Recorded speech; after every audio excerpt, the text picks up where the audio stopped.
তো আমরা এখন এসে গেছি ঈশদান ভবনে। এবার এখানে আমাদের রুম বুকিং আছে। আমরা এখানে 150 টাকা দিয়ে 3টে কুপন কেটে নিলাম। ঈশদান ভবন, থালি প্রসাদম, লাঞ্চ। আমাদের রুমটা হচ্ছে ফার্স্ট করে, আমরা লিফটে করে চলে যাচ্ছি। তো এই যশোদান ভবনে কিন্তু এই এলিভেটর ফেসিলিটিস কিন্তু আছে, ফলে বয়স্ক ব্যক্তিরা কিন্তু এখানে এলে কিন্তু খুব সুবিধে। তো এই হলো ঈশদান ভবনের 4 বেডেড রুম। এটা কিন্তু নন এসি রুম। আর এখানে 4টে পৃথক বেড দেখছেন। এই সময় কিন্তু লাঞ্চ আওয়ারে খুবই ভিড়।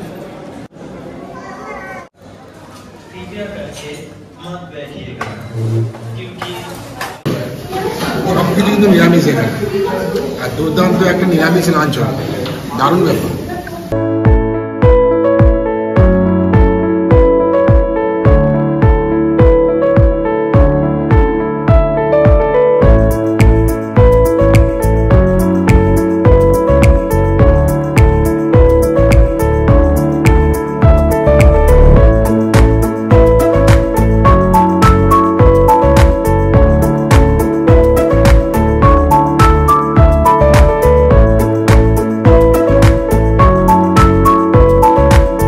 Hello friends, good morning from Uluberia. এখন আমরা আবার একটা লং জার্নিতে বেরিয়ে পড়েছি। তো আমরা যাচ্ছি উলুবেড়িয়া থেকে মায়াপুর। যারা হাওড়া থেকে বা মেদিনীপুর থেকে গাড়ি করে যাবেন, তারা দেখে নিন কীভাবে কম সময়ে ন্যাশনাল হাইওয়ে ধরে মায়াপুর যাওয়া যায়। এখন সময় ঠিক সকাল 7টা, আর আজকে হলো বৃহস্পতিবার, আর তারিখটা হলো 30শে নভেম্বর সন 2023। আর আজকের দিনে আমরা বেরিয়ে পড়েছি মায়াপুরের উদ্দেশ্যে। এই মুহূর্তে গাড়ি কিলোমিটারের রিডিং দেখাচ্ছে 37,665।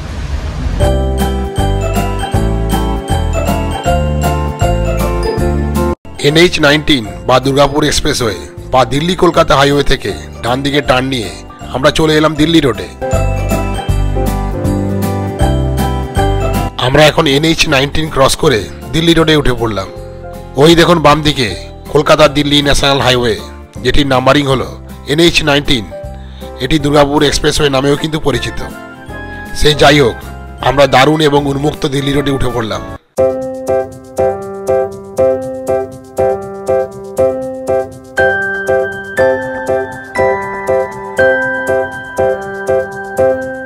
এই হলো নবনির্মিত দিল্লি রোড। আমরা চেন্নাই কলকাতা হাই রোড থেকে আমরা চলে এলাম দুর্গাপুর এক্সপ্রেসওয়েতে। এবার দুর্গাপুর এক্সপ্রেসওয়ে থেকে আমরা ডান দিকে টার্ন নিয়ে এই দিল্লি রোডে উঠে পড়লাম। এই হলো দিল্লি রোড।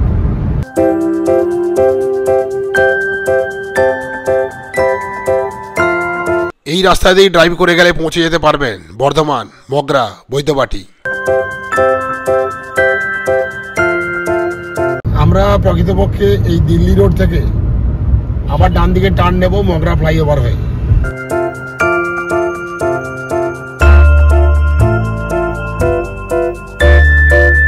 দেখতে দেখতে চলে এলাম বৈদ্যবাটি ক্রসিং এর কাছাকাছি। বৈদ্যবাটি ক্রসিং থেকে বাম দিকে বেঁকে গেলে পৌঁছে যাবেন তারকেশ্বর, আর ডান দিকে গেলে পৌঁছে যাবেন শেওড়াফুলি। আর একটু পরেই আমরা দুর্দান্ত মগরা ফ্লাইওভারে উঠব।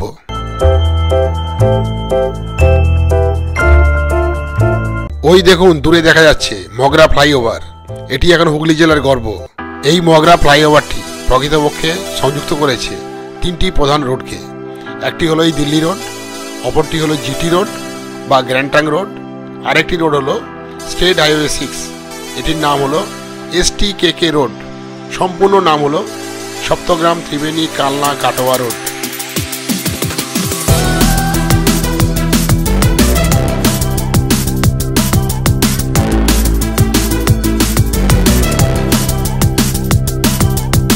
আমরা এখন চলে যাচ্ছি সোজা কল্যাণী এক্সপ্রেসওয়ের দিকে। এরপর মগরা মোড়ের কাছে বাম দিকে টার্ন নিয়ে আমরা ধরে নেব STKK রোড।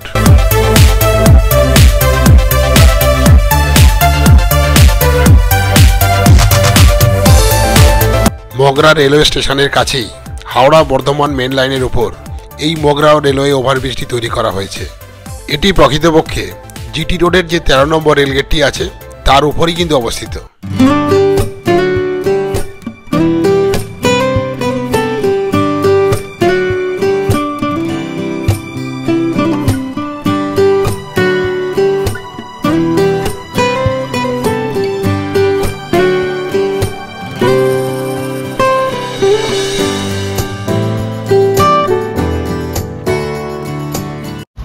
মাত্র আমরা মগরা ফ্লাইওভার ক্রস করে চলে এলাম। STKK রোড বা সপ্তগ্রাম ত্রিবেণী কাটোয়া কালনা রোড ধরে আমরা এগিয়ে চললাম কালনার দিকে। কালনার কাছাকাছি আসতেই দেখতে পেলাম দুর্ঘটনাগ্রস্ত এই লরিটিকে। খুব সম্ভবত রাত্রেই এই ঘটনাটি ঘটেছে। আমরা নবদ্বীপের কাছাকাছি চলে এসেছি। ওই দেখুন সাইনবোর্ডে লেখা দেখাচ্ছে নবদ্বীপ আর মাত্র 24 কিলোমিটার।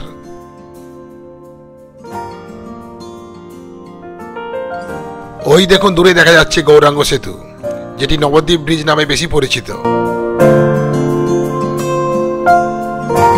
1983 খ্রিস্টাব্দের 16 জানুয়ারি তৎকালীন বামফ্রন্ট সরকারের পূর্তমন্ত্রী যতীন চক্রবর্তী এই সেতুটির উদ্বোধন করেন।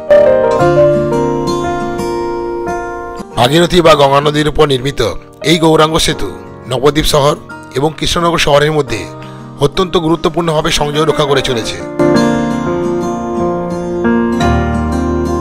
588 মিটার দৈর্ঘ্যের এই সেতুর উপর দিয়ে আমরা দুই প্রান্তের গঙ্গা নদীর দৃশ্য দর্শন করতে করতে এগিয়ে চললাম কৃষ্ণনগর হয়ে মায়াপুরের উদ্দেশ্যে।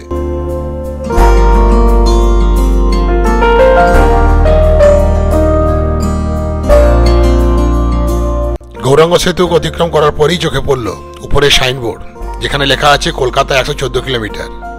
আর আমরা পৌঁছে গেছি কৃষ্ণনগরের কাছাকাছি, এখান থেকে মাত্র 2 কিলোমিটার। আমরা অবশ্য কৃষ্ণনগর শহরে প্রবেশ করব না। কৃষ্ণনগরের ঠিক 1 কিলোমিটার আগে NH-12 ধরে আমরা চলে যাব মায়াপুরের দিকে। এখন আমরা যে রাস্তা দিয়ে যাচ্ছি এই রাস্তাটির নাম হলো অনাথেশ্বর রোড। এই রাস্তাটি NH-12 এর সঙ্গে সংযুক্ত হয়েছে নবদ্বীপ মোড়ে। ওই দেখুন আমরা চলে এসেছি নবদ্বীপ মোড়ে। এই নবদ্বীপ মোড় থেকে কৃষ্ণনগর শহরের দূরত্ব মাত্র 1 কিলোমিটার। আর এখান থেকে ডান দিকে 128 কিলোমিটার চলে গেলে পৌঁছে যাবেন কলকাতা। আমরা বাম দিকে বেঁকে বহরমপুরের দিকে চলে যাব।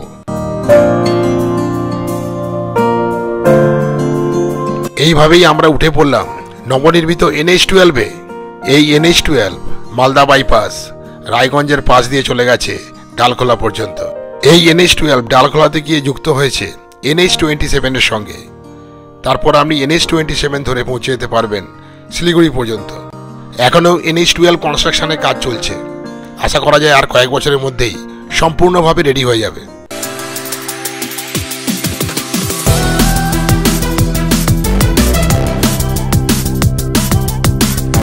আমরা এখন অতিক্রম করে যাচ্ছি জলঙ্গি নদীর উপর দ্বিজেন্দ্র সেতু। NH-12 এর উপর অবস্থিত এই ব্রিজটির নামকরণ করা হয়েছে নদিয়া জেলার বিখ্যাত কবি দ্বিজেন্দ্রলাল রায়ের নামানুসারে।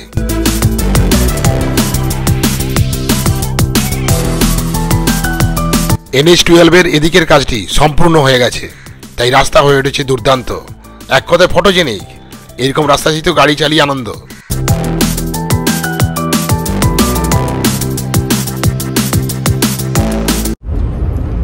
হ্যালো ফ্রেন্ডস, আমরা এখন যাচ্ছি NH-12 দিয়ে। তো আগে এটার নাম ছিল NH-34, তো বর্তমানে এই রাস্তাটা হয়ে গেছে NH-12। এই রাস্তাটাই সোজা চলে গেছে বহরমপুর মালদা হয়ে একদম ডালখোলার দিকে, যেটা কি NH-27 এর সঙ্গে মিলিত হয়েছে। তারপর এই রাস্তা চলে গেছে সোজা শিলিগুড়ির দিকে। তো আমরা আর একটুখানি গিয়ে বাম দিকে টার্ন নেব। এই যে সামনে রাস্তাটা দেখা যাচ্ছে।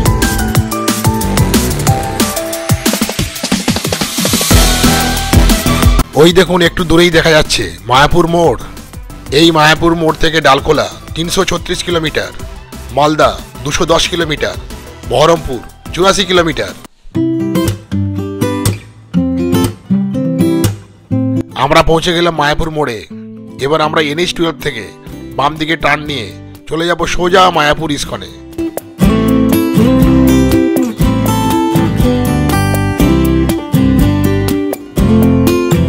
বাম দিকে টার্ন নেওয়ার পর এই যে রাস্তাটা শুরু হয়ে গেল, এর নাম হলো ভক্তি সিদ্ধান্ত সরস্বতী মার্গ।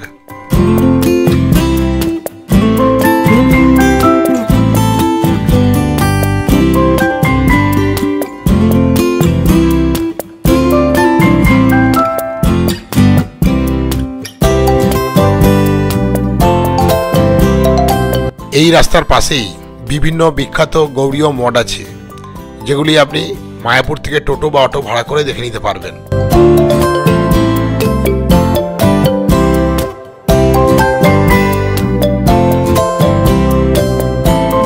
বন্ধুগণ, ওই দেখুন সুবিশাল নির্মীয়মান চন্দ্রোদয় মন্দির। এই মন্দিরটির কাজ সম্পূর্ণ হলে এটি হবে পৃথিবীর বৃহত্তম মন্দির। দারুণ লাগছে কিন্তু দূর থেকে দেখতে।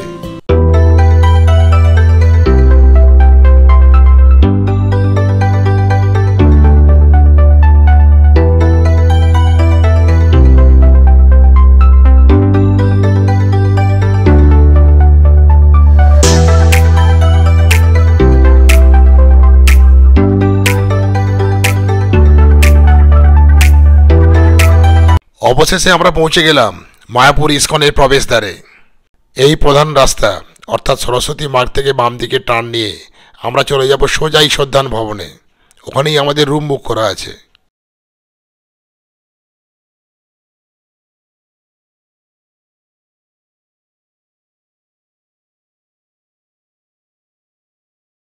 গাড়ির প্রয়োজনীয় পার্কিং ফি কিন্তু এখানেই দিতে হবে। ঈশ্বরধাম ভবনে যাব। ড্রপ করবেন না ওখানে থাকবো? 150 টাকা পাই। আগে 100 টাকা ছিল, আগে 120 টাকা ছিল। আচ্ছা। অবশেষে আমরা মায়াপুরের ইস্কন মন্দিরে কিন্তু পৌঁছে গেলাম। এই হলো মায়াপুরের ইস্কন ধাম। আর এখান থেকে গাড়ির যে এন্ট্রি ফি সেটা হলো 150 টাকা 24 আওয়ার্সের জন্য।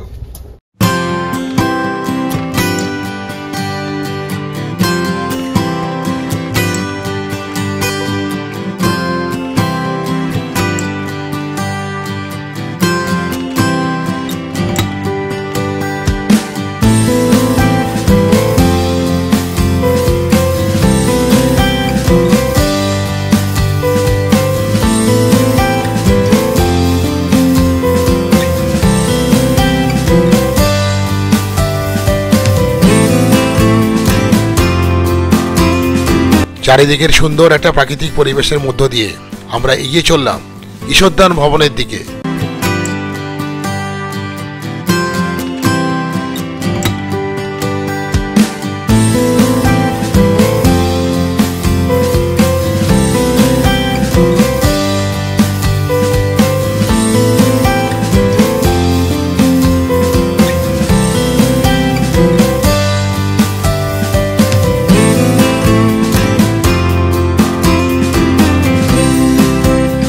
এই যে ভবনটি সামনে দেখতে পাচ্ছেন, এটি হলো ঈশ্বরধাম ভবন। এই ঈশ্বরধাম ভবন সহ আরও বেশ কয়েকটি ভবনের রুম অনলাইনে কিন্তু বুক করা যায়।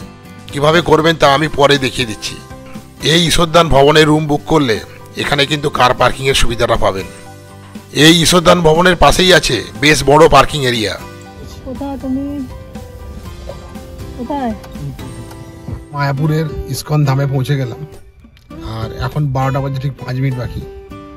আমরা যাত্রা শুরু করেছিলাম সকাল 7টায়। আর এই গাড়িতে করে এখানে আসতে সময় লাগলো প্রায় 5 ঘন্টা। রাস্তায় জ্যাম ছিল, রাস্তা কোথাও মেনটেন্যান্সের কাজ হচ্ছিল। তারপর আমরা টিফিন করলাম, সব মিলিয়ে আমাদের 5 ঘন্টা মতো টাইম লাগলো। তো এখন কিন্তু সময় ঠিক বেলা 12টা। আর আজকে হলো বৃহস্পতিবার 30শে নভেম্বর সন 2023। আর আমরা ঠিক এইমাত্র পৌঁছলাম হাওড়া উলুবেড়িয়া থেকে এই মায়াপুরের ইস্কন ধামে। এই হচ্ছে মায়াপুরের ইস্কন ধামের ঈশ্বরদয়া ভবন। এবার চলে এলাম আমাদের এই অল্টো কেটের গাড়িতে করে। আমরা গাড়িটা এখানে পার্ক করে দিয়েছি। ঈশ্বরদয়া ভবনের সুবিধাটা কি না, এখানে কিন্তু গাড়ি পার্কিংয়ের ব্যবস্থা আছে।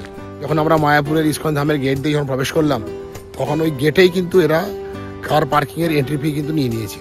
24 ঘন্টার জন্য কার পার্কিংয়ের ফি হচ্ছে 150 টাকা। আগে এরা ছিল 120 টাকা। এবার তাহলে ঈশ্বরধাম ভবনের চারিদিকের পরিবেশটা একবার দেখে নেওয়া যাক।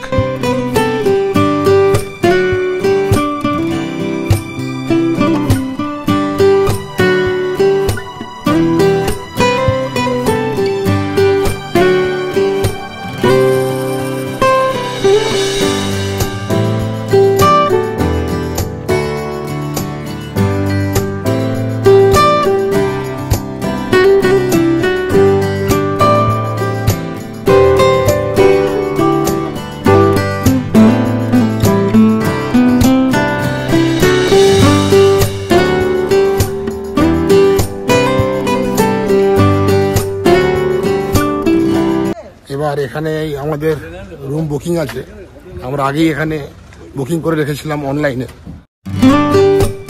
এবার চলুন তাহলে ঈশ্বরধাম ভবনের ভেতরেই প্রবেশ করা যাক। আর ভেতরে প্রবেশ করার পরই আপনি দেখতে পাবেন এই বিশাল উন্মুক্ত রিসেপশন, যেখানে কিন্তু অপেক্ষা করারও ভালো ব্যবস্থা আছে। এই ঈশোধন ভবনের এই হলো রিসেপশন। এখানেই আমাদের যে বুকিংয়ের ইনফরমেশন সব আমরা এখানেই কিন্তু আমরা পাবো। এই রিসেপশন কাউন্টারে আধার কার্ড বা এই জাতীয় কোনো আইডি এখানে দেখাতে হবে, যেটা জেরক্স কিন্তু এরাই করে নেবে। তারপর নাম, অ্যাড্রেস, টাইম ইত্যাদি তথ্য লেখার পরই এরা আপনাকে রুমের চাবি কিন্তু দিয়ে দেবে। এই দেখুন রিসেপশনের দেওয়ালে পৃথিবীর বিভিন্ন স্থানের সময় দেখাচ্ছে। ভারতবর্ষে এখন সময় বেলা 12টা 15, সেই হিসাবে লন্ডনের টাইম হলো সকাল 7টা 40 এবং আমেরিকার নিউ ইয়র্কের টাইম হলো রাত্রি 2টা 40। রুম অ্যালটমেন্ট তো হয়ে গেল, এবার ভাবতে হবে লাঞ্চের কথা। এখানে কিন্তু লাঞ্চের ভালো ব্যবস্থা আছে। আর এই হলো এতে ডাইনিং রুম। আপনাকে কিন্তু এই ডাইনিং রুমে এসেই কিন্তু লাঞ্চ বা ডিনার করতে হবে। এখন তো আমাদের সবারই ভালোই খিদে পাচ্ছে, তাহলে চলুন এখানে লাঞ্চ বা ডিনারের কি ব্যবস্থা আছে সেটা একবার দেখে নেওয়া যাক। এই হলো স্পেশাল থালি প্রসাদমের লাঞ্চ এবং ডিনারের মেনু কার্ড। 10 রকমের প্রসাদ নিয়ে লাঞ্চের থালির মূল্য হলো 150 টাকা। মিষ্টি এবং পায়েস বাদ দিয়ে বাকি সব প্রসাদই আপনি যত খুশি গ্রহণ করতে পারেন। একইভাবে 8 রকমের প্রসাদ নিয়ে ডিনার থালির মূল্য হলো 100 টাকা। এখানেও প্রসাদ আপনি যত খুশি গ্রহণ করতে পারেন। সুতরাং বন্ধুগণ, বুঝতেই পাচ্ছেন এখানে থালি প্রসাদমের খুব ভালো ব্যবস্থা আছে। শুধু খাওয়ার কুপনটা আপনাকে একটু আগে কেটে নিতে হবে। চলুন তাহলে খাওয়ার কুপনটা কেটে নেওয়া যাক। আমরা 150 টাকা করে 3টে খাওয়ার কুপন কেটে নিলাম। এই হলো ঈশ্বরদান ভবনের থালি প্রসাদমের লাঞ্চের কুপন। 1:30 থেকে 2:30, 1:30 থেকে 2:30 মধ্যে নাকি? ও আচ্ছা আচ্ছা। কুপনে লেখা আছে লাঞ্চের টাইম হচ্ছে 1:30 থেকে 2:30, কিন্তু শীতকালের জন্য এখন টাইমটা একটু চেঞ্জ হয়ে গেছে। টাইমটা হলো বেলা 1টা থেকে বেলা 2টোর মধ্যে আপনাকে লাঞ্চটা খেয়ে নিতে হবে। লাঞ্চের ব্যবস্থা করেই এবার আমরা চললাম রুমের দিকে। আমাদের রুমটা হচ্ছে ফার্স্ট করে, আমরা লিফটে করে চলে যাচ্ছি। তো এই যশোদান ভবনে কিন্তু এই এলিভেটর ফেসিলিটিস কিন্তু আছে, ফলে বয়স্ক ব্যক্তিরা কিন্তু এখানে এলে কিন্তু খুব সুবিধে। এই দেখুন এখানে লিফটের দেওয়ালের গায়ে লেখা আছে কোন ফ্লোরে কত নম্বর থেকে কত নম্বর রুম অ্যালট করা আছে। এটা দেখেই বুঝতে পারলাম যে আমাদের রুম নম্বর 1103 ফার্স্ট ফ্লোরেই।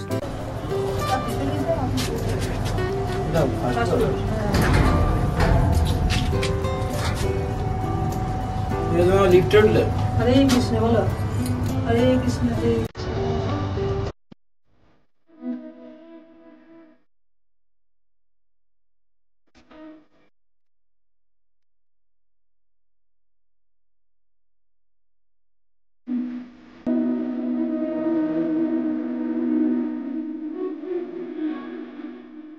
আমাদের রুমের নম্বর হচ্ছে 1103, অর্থাৎ যেতে হবে বাম দিকে। এটা হচ্ছে ফার্স্ট ফ্লোর, আর এখানেই আমাদের কিন্তু রুমটা অ্যালট করা হয়েছে।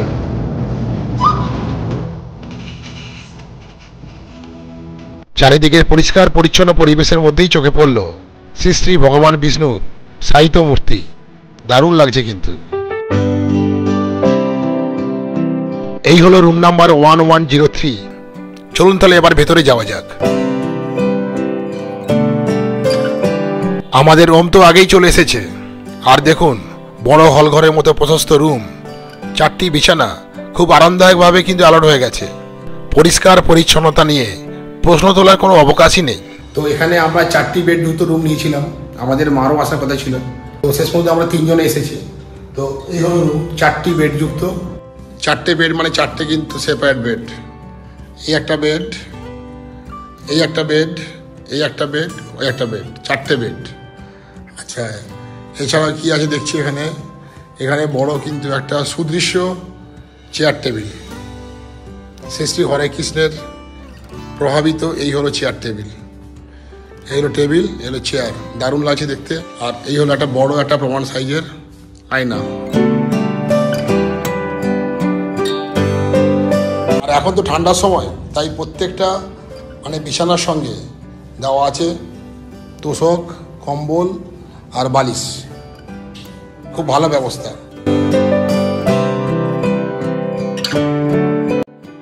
আর এখানে দুটো কিন্তু ডেস্ক আছে বেডের সঙ্গে, ওই একটা ডেস্ক, এই একটা ডেস্ক, আর ওদিকটা গ্লাসের প্যানেল আছে। আচ্ছা, এখানে একটা চেয়ার আছে, এখানে একটা টি টেবিল আছে, এই একটা চেয়ার আমাদের রুমে বসে আছে। আর এই হলো গ্লাসের একটা বড় গ্লাসের উইন্ডো, এটা খোলাও যায়।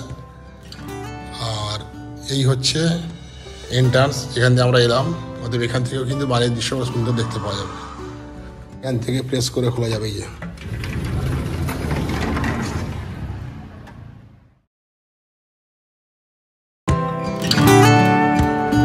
এই হলো রুমের কন্ডিশন। আর এখানে কিন্তু একটা বড় দেখছি বেসিন আছে। এই যে এগুলো বেসিন, আর এখানে অনেকে জিনিস রাখতে পারবেন। এগুলো রাখার জন্য একটা ভালো একটা বড় র্যাক করে দিয়েছে, খুব সুন্দর ব্যবস্থা। আর এখানে প্লাগ পয়েন্ট আছে, আর এছাড়া অনেকগুলো প্লাগ পয়েন্ট এখানে আছে। মশা তাড়ানোর এখানে লিকুইড দেওয়া হয়েছে। আর ওদিকে দেখতে পাচ্ছি এটা প্লাগ পয়েন্ট এরকম, আর ওদিকেও আছে অনেকগুলো প্লাগ পয়েন্ট। এই যে এখানেও আছে অনেকগুলো প্লাগ পয়েন্ট, সবই ব্যবহার করা যায়। অনেকগুলো কিন্তু প্লাগ পয়েন্ট আছে, ফলে মোবাইল বা ক্যামেরা চার্জ দিতে কোনো অসুবিধা হবে না। তো এই হলো ঈশদান ভবনের 4 বেডেড রুম। এটা কিন্তু নন এসি রুম। আর এখানে 4টে পৃথক বেড দেখছেন। এই রুমের আমরা 2 নাইটের জন্য বুক করেছি। টোটাল 2 নাইটের জন্য পড়লো 2912 টাকা, অর্থাৎ আমাদের পার নাইটের জন্য ট্যারিফ হলো 1460 টাকা মতো, সব কিছু নিয়ে, ইনক্লুডিং অল ট্যাক্সেস। এই যে রুমের মেঝেটা দেখুন, একদম পুরো নিট অ্যান্ড ক্লিন, দারুণভাবে কিন্তু তারা পরিষ্কার পরিচ্ছন্ন করে রাখে। মানে মায়াপুরের ইস্কনের এই যে বাসভবনগুলো পরিষ্কার পরিচ্ছন্ন, প্রত্যেকটা ফ্লোর, প্রত্যেকটা রুম, টোটালটাই হচ্ছে পরিষ্কার পরিচ্ছন্নতার এদের শেষ কথা।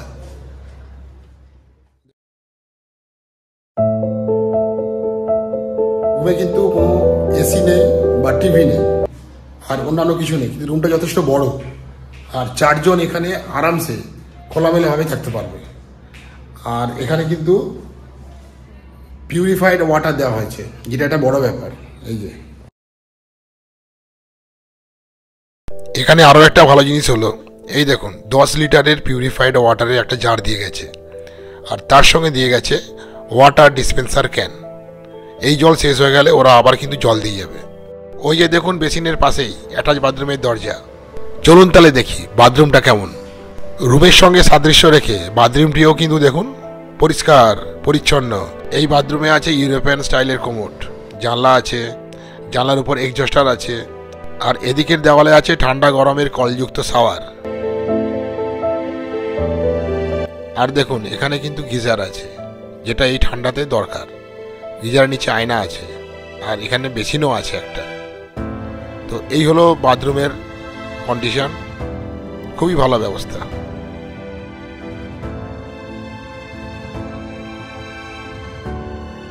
এই ঈশদান ভবনের যে কোনো রুম আপনি কিন্তু অনলাইনে বুক করতে পারেন। আর রুম অ্যাভেলেবেল থাকলে এখানে এসেও ইনস্ট্যান্ট রুম বুক করতে পারেন। অনলাইনে এই ঈশদান ভবনের কোনো রুম বুক করতে চাইলে visitmayapur.com এই ওয়েবসাইটটি ভিজিট করুন। এরপর বুক নাও এই অপশানটিতে ক্লিক করুন। অনলাইনে শুধুমাত্র শঙ্খ ভবন, ঈশদান ভবন এবং গদা ভবনের কোনো রুম বুক করতে পারবেন। যদি রুম অ্যাভেলেবেল থাকে তাহলে ইনস্ট্রাকশন অনুযায়ী আপনি কিন্তু এই রুমগুলো বুক করতে পারবেন। এরপর ডেট সিলেক্ট করে দেখুন আপনার পছন্দ মতো ডেটে রুম অ্যাভেলেবেল আছে কিনা। যদি থাকে তাহলে ইনস্ট্রাকশন অনুযায়ী আপনি কিন্তু এই রুমগুলো বুক করতে পারবেন। এখন সময় ঠিক বেলা 1:35, আর আমাদের সময় হয়ে গেল লাঞ্চের। 1:30 বেজে গেছে, এবার লাঞ্চের তো সময় হতেই চললো। এদের লাঞ্চের টাইম দেওয়া আছে বেলা 1টা থেকে 2টোর মধ্যে। এই সময়ের মধ্যে লাঞ্চটা করে নিতে হবে। আর এই সময় কিন্তু ওয়েদারটা খুবই প্লেজেন্ট, চারিদিকে একদম শীততাপ নিয়ন্ত্রিত ব্যবস্থা। এই শীতকালের এই সময়টায় দারুণ একটা আরামদায়ক কিন্তু ওয়েদার। আর সেই কারণে এখানে যে 2টো ফ্যান আছে, এই হলো ফ্যান একটা, এই 2টো ফ্যান। এই 2টো ফ্যান কিন্তু চালানোর দরকার নেই ঠান্ডার সময়। এই মনোরম ওয়েদারে মানে এখানে এয়ার কন্ডিশন রুমের কোনো দরকারই নেই, আর ফ্যান চালানোর কোনো দরকার হচ্ছে না। আর এখানে গিজারের ফেসিলিটি আছে, 24 আওয়ার্স আপনি গরম জল পাবেন। তো এখন লাঞ্চ করতে যাচ্ছি, আর লাঞ্চের কি ব্যবস্থা আমি আপনাদের দেখাচ্ছি। আর এই সময় কিন্তু লাঞ্চ আওয়ারে খুবই ভিড়। ওমস ওমস এই ওমস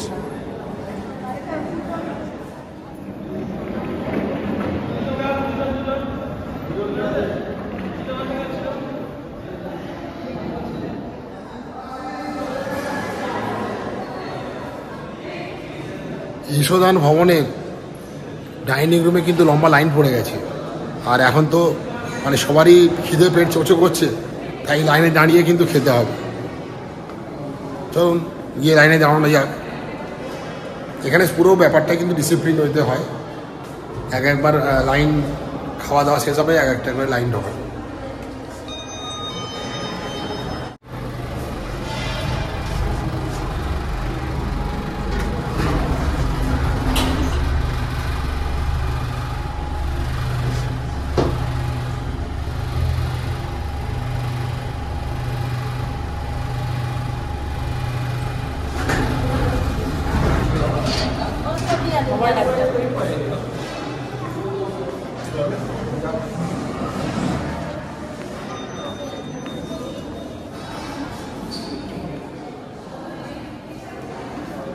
এখানে জুতো খুলে রাখতে হবে, জুতো খুলে আপনাকে ডাইনিং রুমে প্রবেশ করতে হবে। এই যে জুতো খুলে রাখার জায়গা আছে।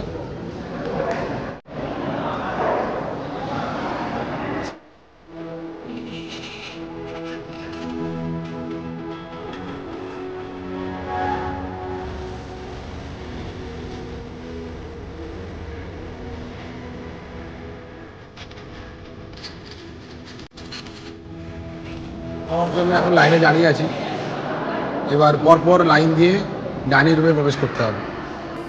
কিছুক্ষণ লাইনে দাঁড়ানোর পরই এবার আমরা ভেতরে প্রবেশের সুযোগ পেলাম। হরে কৃষ্ণ।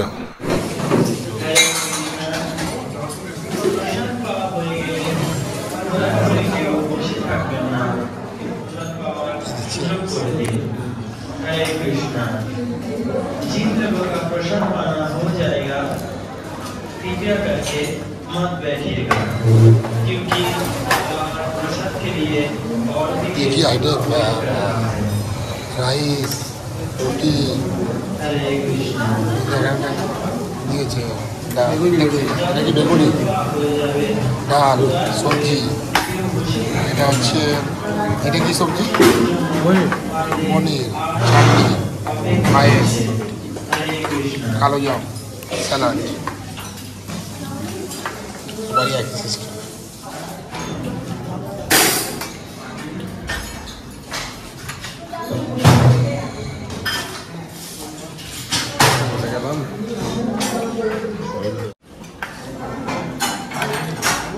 তুমি রুটি নিতে পারো।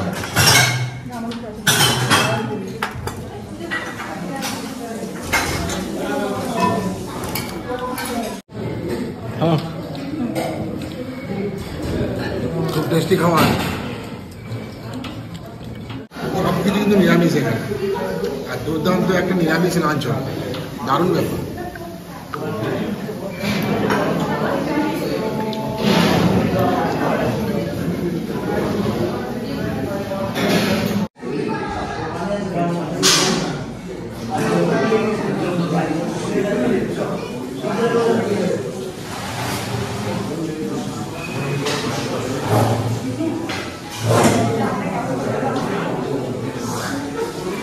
এখন সময় প্রায় বেলা আড়াইটের সময় কিন্তু আমাদের শেষ হলো প্রসাদম, দারুণ একটা নিরামিষ আহার।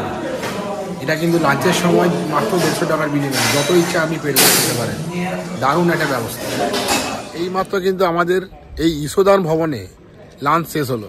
তো লাঞ্চের পর চারিদিকটা একটু দেখে নিচ্ছি, আর এই সময় ওয়েদারটা দুর্দান্ত একটা ওয়েদার, মনোরম পরিবেশ, আর খুব বেশি ঠান্ডাও নয় আর গরম এখন নেই বললেই চলে। মানে চারিদিকেই একটা কিন্তু শীততাপ নিয়ন্ত্রিত পরিবেশ।